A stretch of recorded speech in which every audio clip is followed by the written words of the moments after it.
What if your business is profitable, but it still feels tight, stressful, or unpredictable?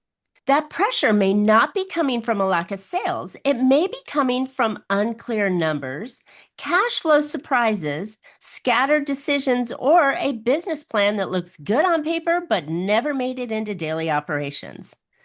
On this episode of Profit with a Plan podcast, we're talking about why profitable businesses can still feel under pressure and what owners might often miss when they're trying to grow, plan, or simply get ahead of the next fire.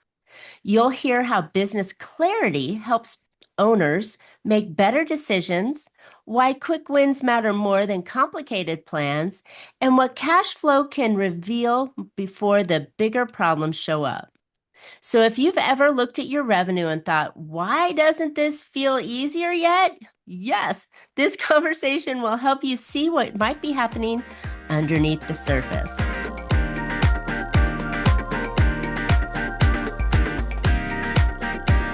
Hey, entrepreneurs, are you working too hard for too little profit? Well, welcome to Profit with a Plan podcast, the podcast where we help business owners grow smarter, increase profitability, and build a company that's worth more, whether you plan to keep it or sell it. I'm Marcia Riner, business growth strategist and profit booster behind Infinite Profit. Each week we bring practical strategies, expert insights, and real-world steps to help you grow revenue, improve margins, and build a stronger business. Today's episode is brought to you by Infinite Profit, where strategy turns into profitable growth. And before we jump in, I've got something special for you. If you've ever plateaued or you just find your marketing is not producing the results it should, I encourage you to go get the free Profit Booster Growth Map. In just a couple of minutes, it will help you identify where to bring in more qualified clients and where your profit leaks might be costing you more money. You can go get yours after the show at profitbooster.biz. And by the way, there's no sales call required. Now let's get into today's conversation. My guest today is Paul Sweeney. Paul is a chartered accountant and business advisor with more than 30 years of hands-on experience helping small to medium-sized business owners help make better decisions, improve cash flow, and create more clarity inside of their company. He has the gift for taking complicated financial and planning pieces of business and explaining them in plain English so that the owners can stop guessing, start reacting, and start seeing what really is happening behind those numbers. Paul is also the host of Behind Your Business, or the Business Behind Your Business podcast, where he shares practical, real-world conversations that help owners build stronger businesses with fewer surprises. Now, that's what we all need, fewer surprises. Paul, welcome to Profit with a Plan podcast. Thanks for coming on. Thanks, Marcia. Yeah, it's a pleasure to be here. I'm really looking forward to unpacking this with you today. Me too. Me too. Okay, so when we talk about business planning or we talk about financial things, people start to yawn and tap off, but this isn't that kind of conversation. We're talking about kind of the wrapper that wraps around that, so it makes it a lot easier, right? Oh, absolutely. I think, if I mention the word business planning, it's at a party, it's guaranteed to part the waves and people will just run. And that's not the kind of thing we're talking about that I want to talk about today, because Good. really, that phrase, it's got some really bad vibes attached to it. People just want to run.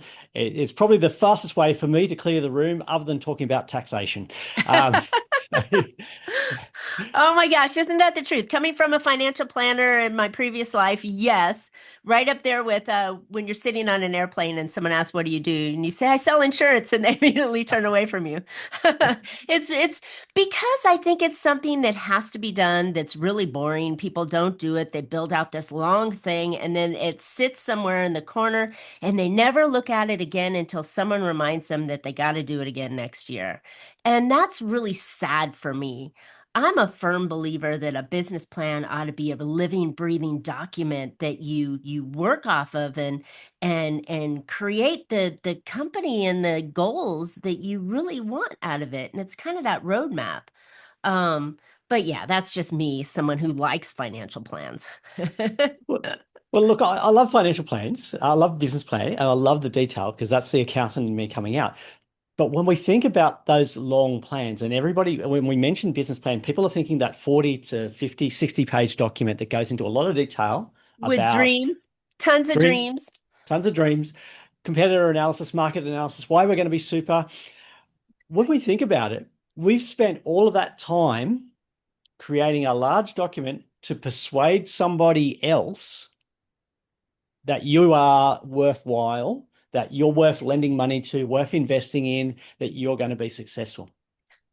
And that's the big problem with that. You spend a lot of time getting that point to persuade somebody. And I've never seen a business plan submitted to a bank that isn't overly optimistic, that isn't sort of looking at the bright, shiny side of everything. Ah, isn't that the truth? And then you've got the complete and utter flip side of the other people out there that says, "Oh, I can put a business plan for you in one page." And I'm like, that's a little lean for a business plan. But yeah, I get it. It's kind of a bunch of useless information. But I think what happens is people go, "Oh, if all the planets align, and this all works out, I'm going to do this." Like you said, overly optimistic. How do we Yeah. make it user friendly? How do we make it to real it actually does something? Well, I think that it's really got to be a document that captures what you are going to do, what you need to do. It's a document that gives you direction and focus. And now you mentioned the one-page plan, and I'm actually a fan of one-page plans when they're done correctly. Oh, Okay. okay. And the reason I'm a fan of the one-page plan when it's done correctly is on one page, you have a simple guideline, a simple roadmap for your week. It tells you your key priorities and the key actions. And Hang the on a other second. thing You said for the week? for the week, well, I can when do you a one start, page plan for the week. Yes, but I can't do well, a one page plan for the year. It's just not enough. So, no, no, okay, no, I'll go no. with you on the week. And I love Okay. that you're considering a week plan. So, sorry to. That's okay. So the plan is really I'm like look at sort of my method is really looking at that 90-day sprint, which is pretty common because in 90 days you can do a lot. But that Yes. one page plan, if you think about your big business plan with 40, 50 pages, you've got a lot of goals and a lot of priorities and a lot of tasks. Where do you start? But if you've got it on one page, three things, three goals, three actions, you know exactly where to go. So when you turn up on Monday, when you open the doors, you walk in, you pick up your one-page plan, it's right there in front of you. You know what to focus on. You also know what not to focus on.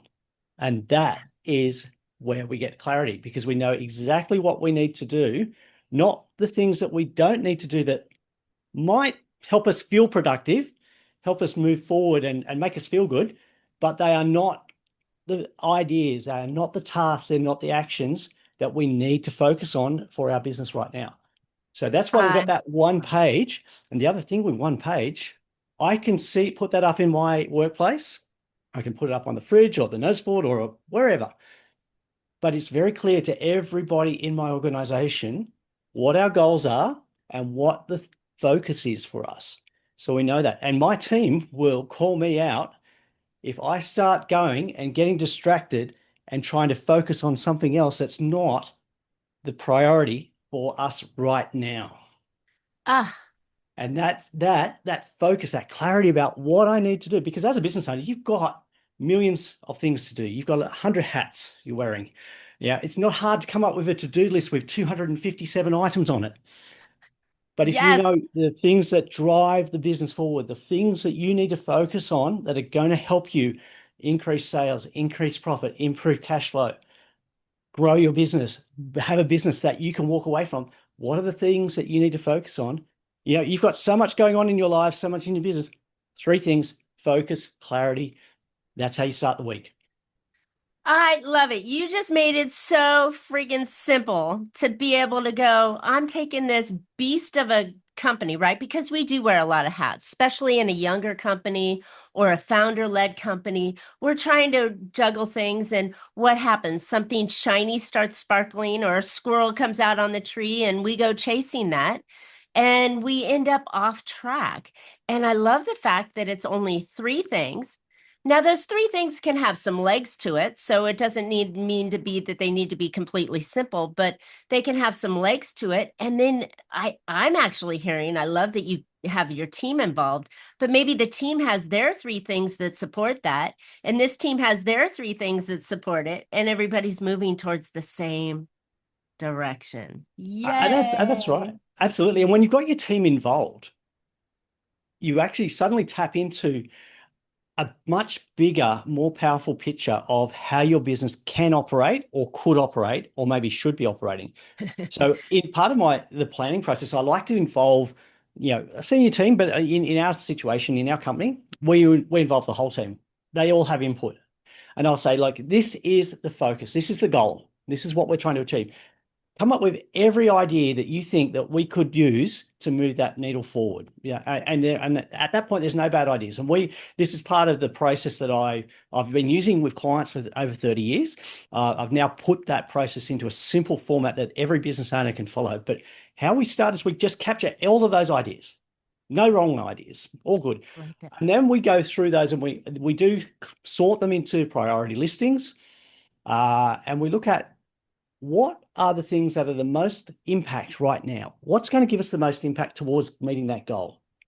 And we might still come up with 25 items there, but we still can't focus on 25 items. So then we narrow it down and say, right, what are the things that are going to move the needle first? What do we need to do first? And we'll narrow that down to 3. But it might be a case of, well, we'd love to do that thing. We'd love to do this. We'd love to run this sales and marketing campaign.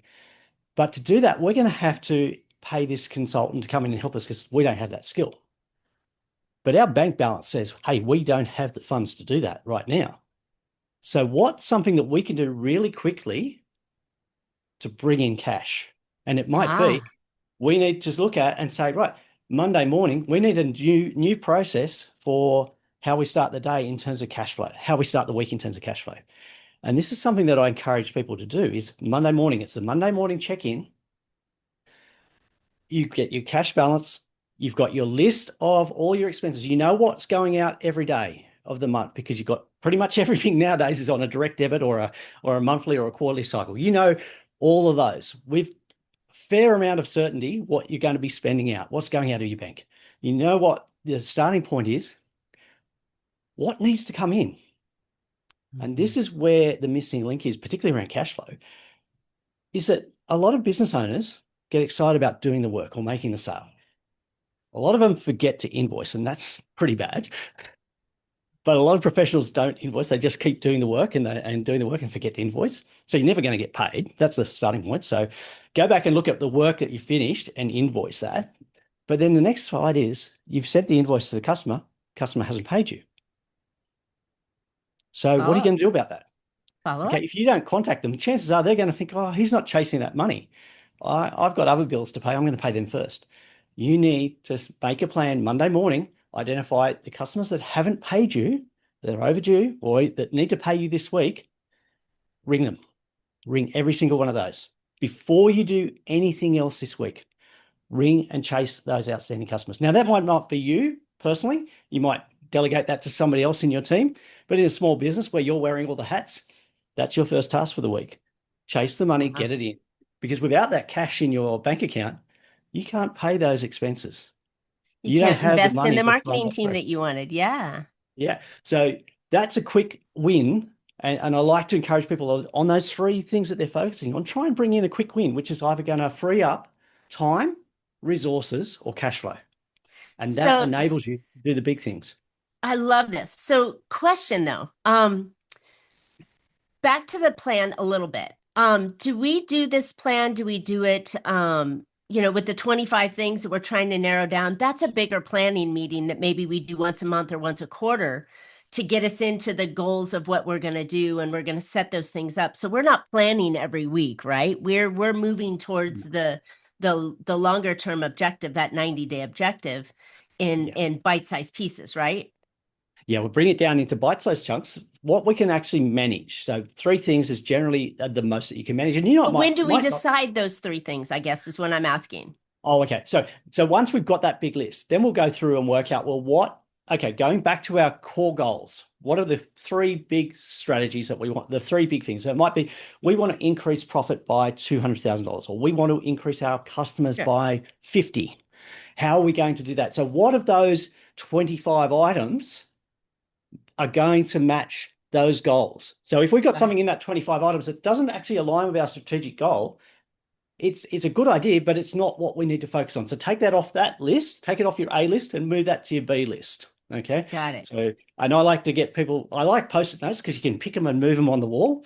Um, so if you go to our website, A lot you'll of see people some are photos visual. of, So yeah, that's a perfect way of doing it, is getting the board and going, okay, where's my priorities, right? And I yeah, love the priorities of a quick win. Do you get yeah. yourself a quick win every week? Is that one of the things that one of those Well, three that you do for the week is a quick win? Well, ideally, the quick win should take you less than a week and to do. Okay, so maybe when you get to the end of that week, okay, you're still working on priority one and priority two, but you've actually knocked over that quick win because it is a quick win. You don't need a Okay, lot of effort to do that. Okay. got And it. some people are thinking, well, how can I do that? Well, one is that Monday cash flow check-in where you're actually ringing people and make that a priority. Okay. So once you implement that system and you start doing it, well, you've done it. That priority, that task, that action list, that's Check. done. Pick the next one on the list and add that into your 3 priorities. Got it. Here's Got it. another one that I found. Now, this took less than 30 minutes to implement. It cost $0 to implement. Okay. I started working with this client back in the global financial crisis. Okay. Doom and gloom everywhere. The conversation instead with this client was, how do we take the opportunities here and grow? Mm, And one of the biggest things was cash flow. They had these great ideas. They didn't have the cash flow to do it. right. But I looked at their accounts receivable, their terms. I said, what are your terms? And he said, oh, 14 days. And I looked at it and said, well, on average, your customers are taking 68 days to pay you. And I said, show me your invoices. Show me what you put on an invoice.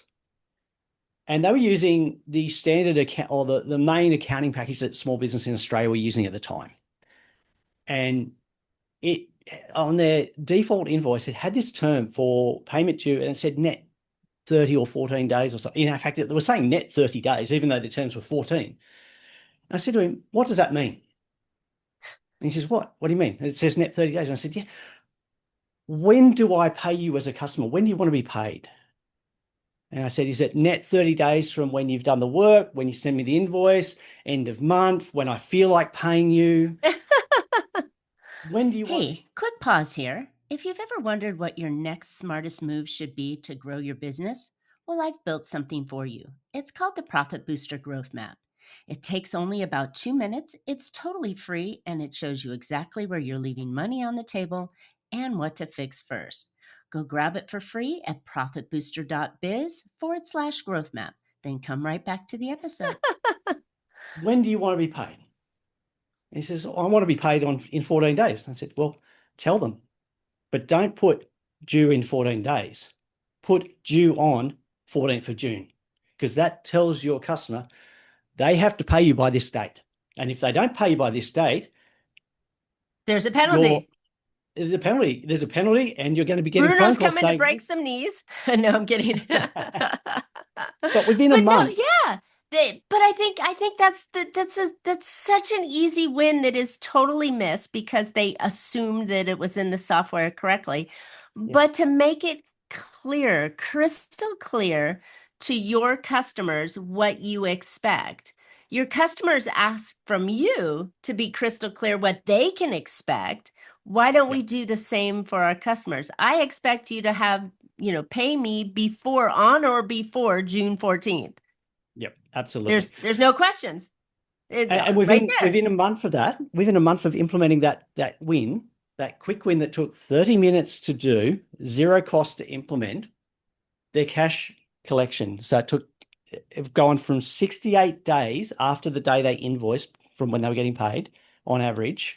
So some were taking longer, went down to 23 days within 1 month. It's Wow. now within their 14-day terms. Wow. And that bringing forward that cash collection, because they'd done the work, they'd already spent the money. Okay, remember that when you're providing a service or a product, you've already paid the money to buy the stock. You already paid the money to pay your employees, to pay your services, to pay your overheads. So I you've was paid the just going to money. say that money you already spent that money, not because, oh, I'm going to go buy dinner with it, but you've already incurred expenses with that. Why are you giving a free timeline, a free credit window to your customers to pay you when they did? Because that was years ago. Even if you like have with your vendors, right? Where like, okay, so if I'm selling a product, right? Service, it's labor, right? But if I'm selling a product and I have to buy widgets from company A, put them together in mine to make mine and then sell yours, there's a window there of me fronting money to run my business before I get paid on it. So you want to make those terms as short as possible and as reasonable as possible. Maybe you can negotiate on Mm. the vendor side as well. On maybe you need longer terms with them because you're not getting paid over here until them. So I mean, that's the balance of cash flow, right? It's managing the outflow and the incoming. Yeah, absolutely. And the cash flow, because we're not managing it, and this is why I go back to this Monday morning check-in. Why Monday morning every week? Okay. Because you've got time to act. Okay. If somebody hasn't paid you by Wednesday, you can phone them up again. Okay. And chase them. If they haven't paid you by Friday, again, you can get on the phone and chase it up. End of the week, Then make sure it Bruno. happens. But if you don't do this on a regular basis, if you don't do this weekly, okay, Gets out of hand. you're yeah, and you're waiting, say, for your bookkeeper or your accountant to prepare your monthly reports. And I love monthly reports, but they've got a limitation here. It's too Stale. late. You've missed Stale. 3 to 4 weeks. You've missed 3 to 4 weeks to fix that cash flow problem. Hmm. So you need to be on top of it. You've got to be checking your cash every single week because without Okay. cash, you can't pay. You So can't pay your cash flow suppliers. is so incredibly important for the vitality of a company. You know, opportunities come and you need to be able to, like the marketing team, or like, hey, maybe my vendor has a sale on the product that I use to make mine, and I can get it if I had the cash, I can get it at a cheaper price, right? So Yep. logistically, it's very important to have. But something you just scared me. If you're waiting on your accountant to print out the monthly report, you're too late. A lot of business owners may not know how to dig into their own financials to make sure that they're tracking the right thing. What kind of strategy would you recommend? Well, okay. I think the thing is, as a business owner, and I know a lot of business owners that don't know how to even open their financial accounting package. Okay. So We'll true. move on from that. But as a business owner, I'm yet to find a business owner that can't open their banking application on their phone and find out what's in their bank right now. Got it. I'm yet to find a business owner that can't scroll through that list of transactions and know what's coming out on the direct debits every day of the week. So the excuse that I'm waiting on the accountant, I'm waiting on the bookkeeper, I can't log into my financials, that doesn't exist. Sorry, that excuse is invalid completely. You know how to open your bank account, you know how to read your bank balance, what's actually in there, not what's promised, what's actually in the account, and you know what's going out. And then you can see, okay, I've got 10,000 in, I've got to pay out 15,000 this week, but I should be getting 20,000, 30,000 coming in.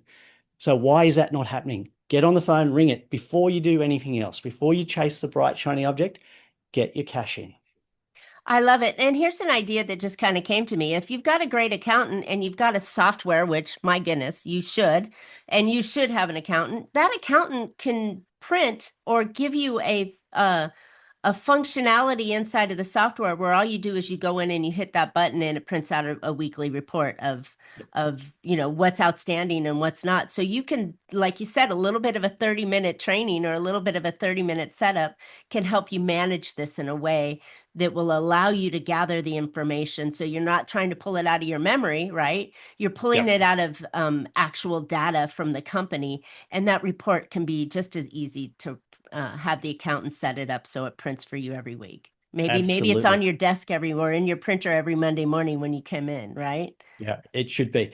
But I'm going to put a little warning sign there on Okay. those accounts. Okay. And this is a warning sign because I see this happen a lot with small business owners, particularly the ones that like to do their bookkeeping themselves. Oh no. Okay. Is it accurate? Is it complete?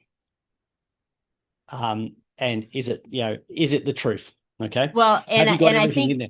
Paul, that's a whole nother conversation on accuracy of accounting and data, because garbage in is garbage out. So we need to Absolutely. we'll make the assumption that the data that they're reading is accurate at this moment. Absolutely. Okay. So let's go back. Okay, so you got your cash flow. Okay, that's how you fund a lot of your activity, your business plan. That's how you make it happen in a lot of cases. Love it. Because one of the things you've got to work out is, okay, I've got my list of 25. Let's go back to our list of 25. They're on the wall. They're in post-it notes.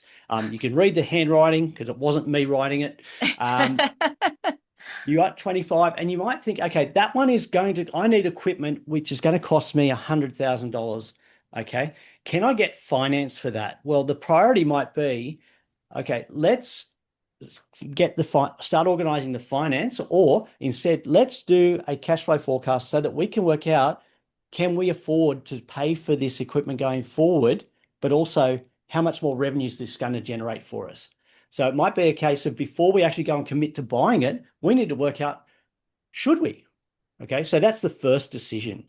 Okay, and sometimes we'll have in our list, we might have 25 items, but we might have 4 of them which they follow consecutively in order.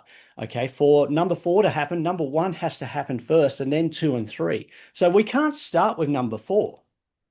And sometimes people try to do that, which doesn't make sense. But so we need to identify what has to happen first. So those ones, we can't start them, so we park them. Okay, and I've got a nice little spreadsheet tool to help organize our thoughts. So once we've got all these post-it notes, what do you do with them? Well, you collate them into a nice, easily manageable format where, okay, it's easy to see what's the next one on the list after you've completed. Okay. But going back to it, so identify what's it going to take to implement it. And we might be working to this. And this is why our initial plan is working on the next 3 months. Okay. Next 3 months. So we've got 3 items, hopefully a quick win, which we can knock over very quickly, and then put something else into our plan. Okay. But we're reviewing it weekly as well. So we have a little weekly check-in with our team and say, where are we on track? Okay. Joe, you are looking at doing a cash flow forecast to help us work out whether we can afford this new piece of equipment, and also what's the saving it's going to be in terms of production costs. Can we afford it? Where are we up to on the cash flow forecast? And Joe will go, well, you gave me all this other stuff to do, so I haven't got around to it. And then at that point you say, right, Joe, what's that other stuff? And he goes, X, Y, Z. And I said, well, stop doing X, Y, Z. This is your priority for the next 4 hours. Okay. Go away and do that, because we need that to be able to go forward with our plan. Exactly. So give also your team authority to say, I need to focus on this right now. These other tasks that you've given me, they have to wait until I spend some time focusing on the priority task. So I'm very clear about what I need to do to move my business forward, to increase my profit, to improve my cash flow, to grow my business. Be very clear. You know what? I'm getting that overlaying factor of that word clarity that I think is so important, because we do go chasing things that aren't necessarily important for right now, or we might have them in the wrong order or the wrong priority, or like many business owners with their team, they're barking orders and they're saying, well, stop doing that, do this now because this is here. And you're like, wait a minute, I'm still finishing this, right? So you're giving them that authority, but it all seems to wrap around clarity, right? Absolutely. Where are we going? Be very clear about where we're heading, why we're heading there, and what that means we have to be doing now. So when you've got that clarity, it also takes away all those decisions. You come in and like sometimes I'll come in and my project management, my workflow system will come in and it will tell me that I have 127 items on my to-do list today. And I'll go, you mean, I'm not the only one? That's a good day. That's a good day because of stuff. But what it'll say to me is, okay, of those 127, okay, yes, I've got client work to do, and that's got to be a priority. But of that list, how many of them are the items that are in our plan? What's the thing I need to focus on?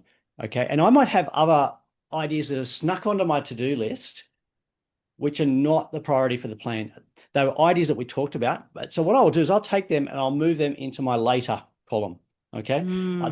They're off my list. They're removed. So I've got less things to look at when I'm making decisions. So I've got my 3 key actions for the week That's driving Mm, it. And the other thing is you've got to set aside time to do this. So your calendar becomes so very true. important. Book those appointments to do those things in your calendar. Don't let the busyness of your week fill it up so that you've got no time for them. Book in time for the calendar. And that might mean you need to get out of there. You might need to get out of your office, get away from the workplace, go somewhere where you can focus for maybe an Mm. hour at a time. Maybe that's all you can manage because you're too busy. We're going to work on that. That's part of the plan. We're going to free up your time. But start with 1 hour. Get out of where you normally work. So you're not answering the phone. You're not being distracted by email. You're not being distracted by staff coming in and asking you questions. And why are they asking you questions all the time? That you should have processes.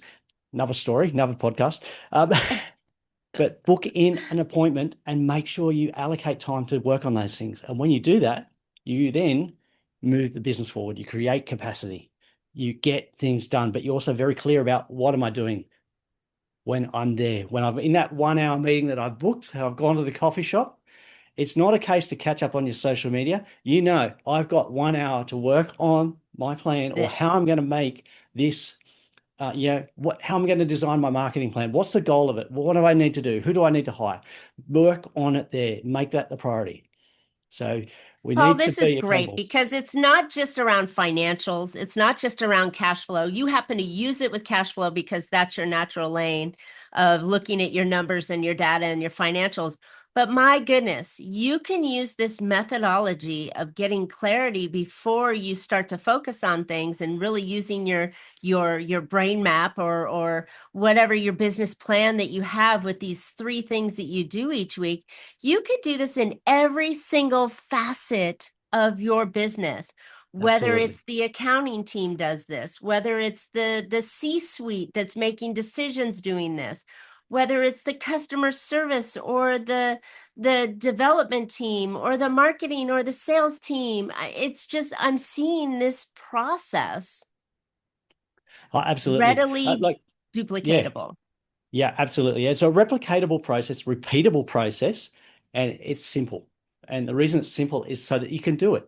Okay. We don't want that 40, 50-page plan that's trying to persuade somebody else to do something for you.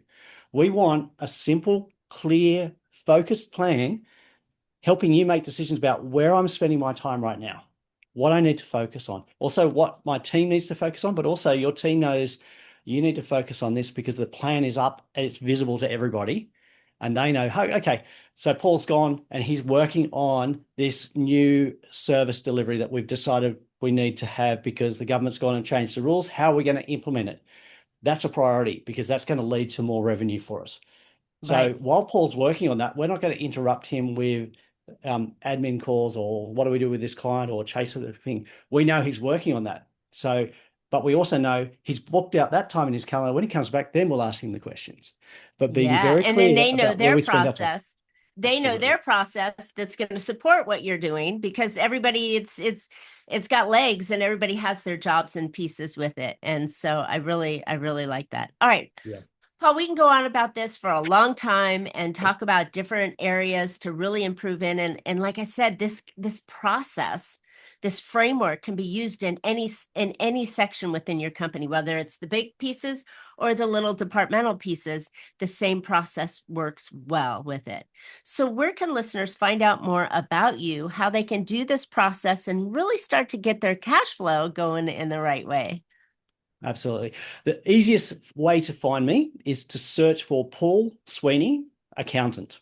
Okay. And that'll take you straight to my website where there'll be links to the course where I've actually created and put this methodology into a simple, repeatable framework for you as a business owner to use every day with your team, make things happen. But it's a simple, repeatable framework for you to use. It's the same process I've been using for over 30 years with all my clients, and it That's works. amazing.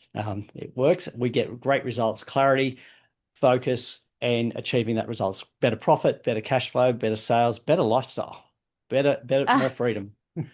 I love it. So What we all got into business for, which was the lifestyle. Little did we know we opened this gigantic can of worms. Um, absolutely. exactly. So, Paul, repeat your website again where they can find this. Okay. So if they search for Paul Sweeney accountant, okay, and if you get to profit.com.au. But yeah, Paul Sweeney Accountant, you'll see the information on that course, or the business planning operating system, as I call it. You'll also see resources in terms of how you can improve your cash flow, how can you improve your operations, links to my podcast where I interview other guests to help you. I'm bringing in the board of advisors for you, the experts from everywhere that you don't have access to, but I'm bringing them and making them accessible to you every week. And I love that. I love part of that. That's one of the things that really excites me, is helping people, get the skills to grow their business, get the knowledge from people that have been in the field working, helping business owners, not just AI, not just Google, but real people with real results, helping real people running real businesses. I love it. And so keep going. Paul Sweeney Accountant, that's where all the resources are to help you with your business. Love it. Thank you, Paul. Thank you so much. And thank you, listeners, for tuning in today. I hope you're walking away with a couple of practical ideas that you can put to work right now to grow more profit and a more valuable business. And I know that having this simple one-page plan that you can work off of that starts to get the momentum going, right? You're taking that first step and you're starting to get those little quick wins, and then you're starting to build the framework that's actually going to help you achieve the step, rather than looking at this long plan going, where do I go? So I love that you're using this, Paul, and you've shared it with us in a way that totally makes sense and makes it easy for us. So thank you. You're welcome. It's been an absolute pleasure. Yeah, and before we go, if you want a clearer path to more revenue and stronger profit, go grab your free Profit Booster Growth Map. It'll quickly show you the top opportunities, similar to Paul's, but no way comparable. But it'll show you where those top opportunities are to grow your revenue and stop those profit leaks that may be holding your business back. You can go get it anytime, or more particularly after the show, at profitbooster.biz, B-I-Z. And if this episode gave you value, be sure to subscribe and share it with other business owners who may need to hear it. And I'll see you on next week's show with more strategies to help you grow smarter and a more profitable business. So until then, make your plans and profit with them. Thanks again.